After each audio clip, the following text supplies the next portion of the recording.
Você já entrou em casa e sentiu que o ambiente estava diferente? Como se o ar parecesse mais pesado, difícil de respirar e você não conseguisse entender o motivo? Às vezes não é apenas cansaço ou preocupação. Há momentos em que algo espiritual está acontecendo, algo que não se vê, mas que o coração sente. O Sr. Elias acordou por volta das 3 horas da manhã, com a boca seca e uma sensação estranha no corpo. Ele tinha 67 anos e morava naquela casa havia algumas décadas. Ele conhecia bem cada som da madeira, cada estalo do piso e até as sombras que a lua formava no corredor. Mas naquela noite havia algo diferente. Quando ele passou pela porta do quarto do filho, ele parou. Ele percebeu uma sombra ali dentro. Não era o formato de um móvel, nem o movimento da cortina. Tinha uma forma em pé, com traços humanos, escura demais para ser apenas falta de luz. Parecia sair do quarto de Rafael, o seu filho, e se mover em direção à cozinha.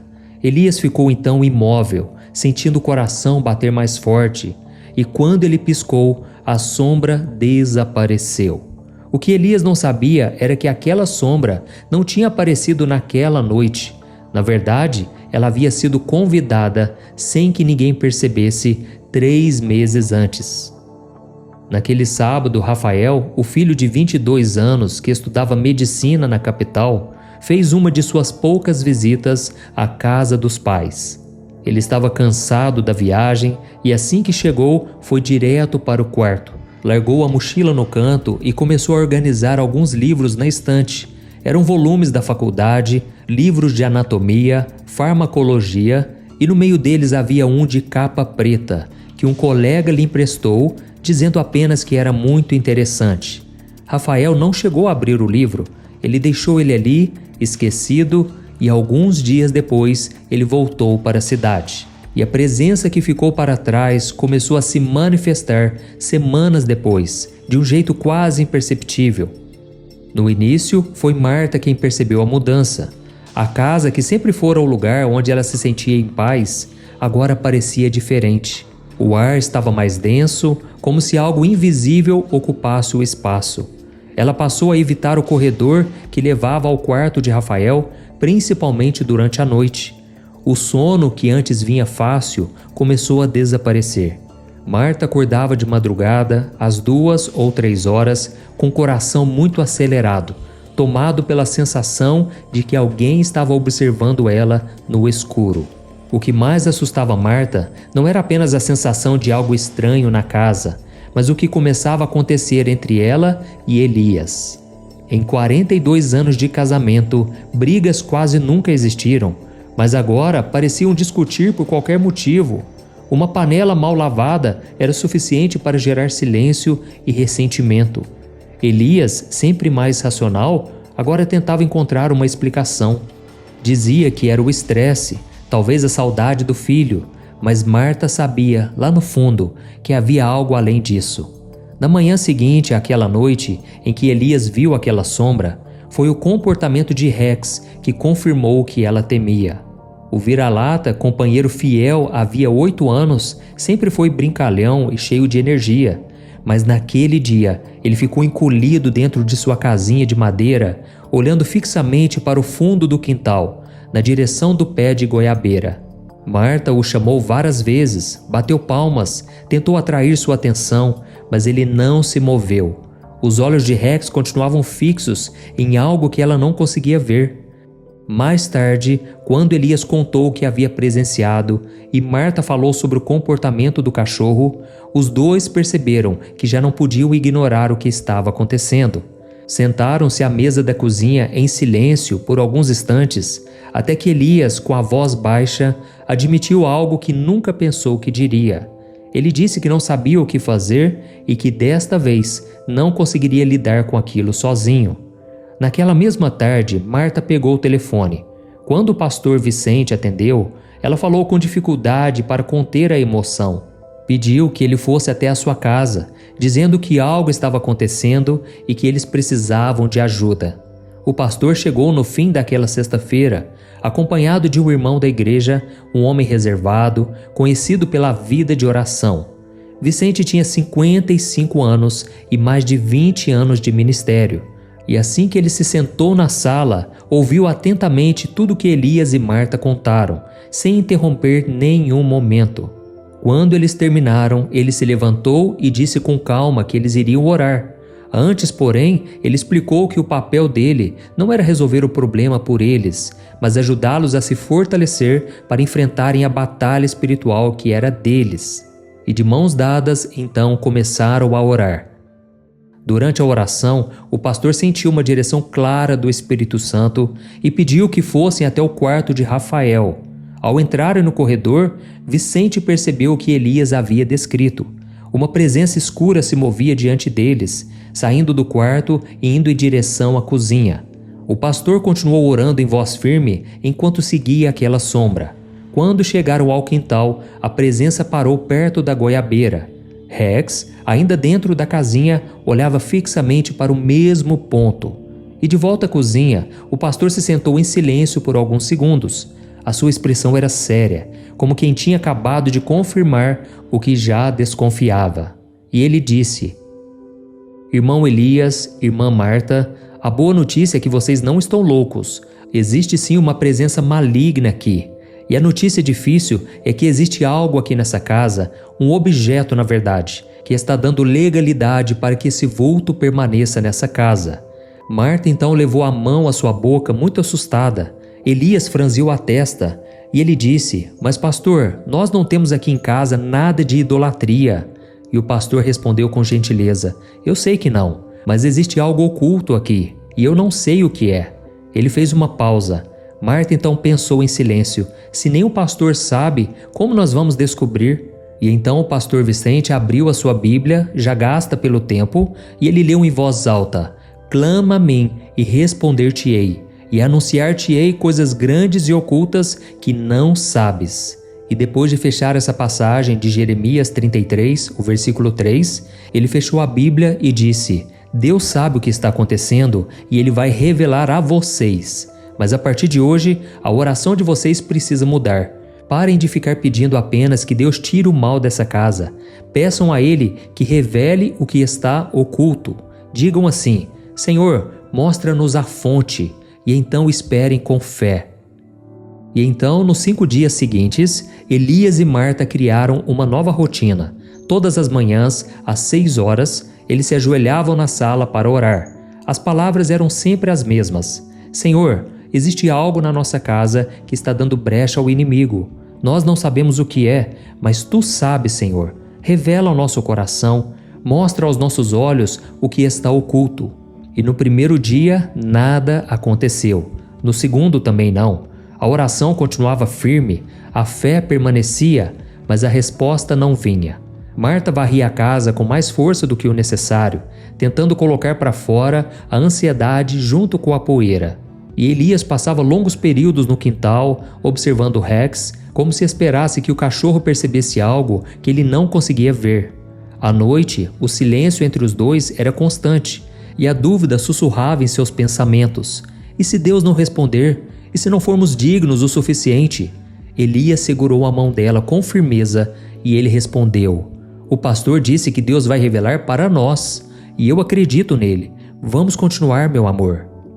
E na manhã de sábado, o 5º dia, Marta acordou com uma sensação diferente. Era como se uma força a impulsionasse a agir. E ela decidiu então fazer uma limpeza completa na casa. Quando entrou no quarto de Rafael, algo dentro dela se agitou.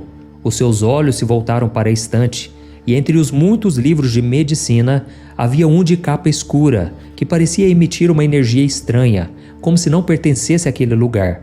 Ela se aproximou devagar e fixou o olhar na lombada do livro. Um arrepio percorreu seu corpo, e uma convicção clara surgiu em seu coração. É isso! Olha isso! E com as mãos trêmulas, ela puxou o livro da prateleira. A capa estava gasta e o título, em letras góticas, fez o ar faltar por um instante. Estava escrito: O Livro de São Cipriano, capa preta, feitiçaria e bruxaria. Marta abriu na primeira página e ela viu símbolos estranhos e palavras que pareciam invocações. O mal-estar tomou conta dela e rapidamente ela fechou o livro com força. Naquele momento não restou dúvida. Era aquilo o tempo todo. E assustada, ela então chamou seu esposo Elias. Quando ele entrou e viu o livro, o seu rosto perdeu a cor. Sem trocar muitas palavras, os dois o embrulharam em um saco plástico, como se estivessem lidando com algo perigoso. No quintal, antes de jogá-lo na lixeira, Elias ergueu o saco e declarou em voz firme, pela primeira vez em semanas. E ele orou assim: em nome de Jesus Cristo, cancelamos toda a legalidade que este objeto deu ao inimigo. Essa casa pertence ao Senhor. Nos dias seguintes, as mudanças começaram a aparecer. Rex voltou a agir como antes, brincando e correndo pelo quintal. Marta voltou a dormir tranquilamente e o ambiente da casa parecia leve outra vez. Aquela opressão finalmente havia acabado. Meus queridos, a história de Elias e Marta não fala apenas de uma casa perturbada por demônios. Ela revela um princípio espiritual que talvez esteja acontecendo na sua vida nesse exato momento. Então deixa eu te perguntar uma coisa bem direta. E na sua casa, o que aí dentro pode estar dando legalidade para o inimigo? Quando eu digo casa, eu não estou falando apenas do espaço físico. Eu estou falando de 3 áreas da vida. A primeira são os objetos. Existe algo dentro da sua casa que veio de um lugar errado? Um amuleto, uma herança de família ligada a práticas de ocultismo, talvez aquele objeto decorativo que na verdade representa uma entidade espiritual. A segunda área são as brechas emocionais. Há algo no quarto do seu coração que ainda está aberto? Falta de perdão, rancor guardado por muitos anos, amargura que nunca foi tratada, um sentimento de rejeição que na verdade é uma porta escancarada para o inimigo entrar. E a terceira são as brechas de conteúdo. O que você tem permitido entrar na sua casa através das telas? Séries que exaltam a bruxaria? Filmes que normalizam o ocultismo? Filmes de terror ligados ao mundo espiritual? Músicas que falam de espíritos e invocações? Talvez você ache que tudo isso é inofensivo, mas tem consequências espirituais e são sérias. Talvez, enquanto eu falava aqui, o Espírito Santo já tenha mostrado algo ao seu coração. E a pergunta agora é: o que fazer nesse caso? Preste atenção nisso aqui. A vitória de Elias e Marta só aconteceu quando eles pararam de lutar no escuro. Irmãos, Deus trabalha sempre na mesma ordem. Primeiro vem a revelação, depois a autoridade. É como um médico. Ele só pode tratar a doença depois de identificar a causa. A cura começa quando o diagnóstico é revelado e a ação certa é tomada. É por isso que a oração de Elias e Marta mudou. Antes eles pediam: Senhor, proteja a nossa casa. Era uma oração boa, mas ainda era genérica. Depois eles começaram a dizer: Senhor, revela para nós o que está oculto. Mostra para a gente a fonte do problema. E foi aí então que Deus respondeu: e você também tem autoridade em Cristo para expulsar todo o mal, mas essa autoridade precisa ser aplicada na causa raiz e não apenas nos sintomas. A verdadeira solução não está somente em expulsar o mal, mas em descobrir a brecha, fechá-la e então exercer a autoridade que o nome de Jesus te dá. Amém? Então aqui vai o meu desafio para você hoje. Nos próximos dias, faça a mesma oração que Elias e Marta fizeram. Ore de forma específica. Senhor, revela o que está oculto na minha casa e no meu coração. Mostra-me a brecha que eu não estou vendo. E se você está disposto a fazer isso, eu quero que você cele essa decisão agora. Escreva nos comentários assim: eu e a minha casa serviremos ao Senhor. E agora nós vamos orar juntos e depois da oração, por favor, compartilhe essa história com muitas pessoas no WhatsApp. Você não tem noção do quanto isso pode ajudar famílias inteiras. Amém? E se inscreva também no meu canal, porque todo dia eu quero trazer histórias emocionantes, tudo baseado na palavra do Senhor. Vamos orar então, feche os seus olhos e diga assim: Pai, eu te peço perdão, Senhor, porque muitas vezes eu fui negligente na vida espiritual. Perdoa-nos, Senhor, por termos permitido que coisas entrassem na nossa casa, no nosso coração, que nunca deveria ter entrado. Deus, abre os nossos olhos, revela para nós o que está oculto, mostra-me o que está dando legalidade para o diabo operar na minha vida. E, Senhor, eu te peço coragem para remover tudo que o Senhor me revelar, mesmo que doa, mesmo que seja difícil. Eu quero a tua paz mais do que qualquer objeto, mais do que qualquer sentimento, mais do que qualquer hábito na minha vida. Então, Senhor, em nome de Jesus eu te peço, fecha toda brecha na minha vida, Senhor. Cancela pelo poder do sangue de Jesus toda a legalidade que o inimigo tinha. Eu consagro a partir de agora a minha casa ao Senhor. Eu consagro a minha vida a Ti, a minha família, e eu recebo a Tua paz, que excede todo o entendimento, reinando sobre o meu lar. Em nome de Jesus que eu oro e te agradeço. Amém. Glória a Deus.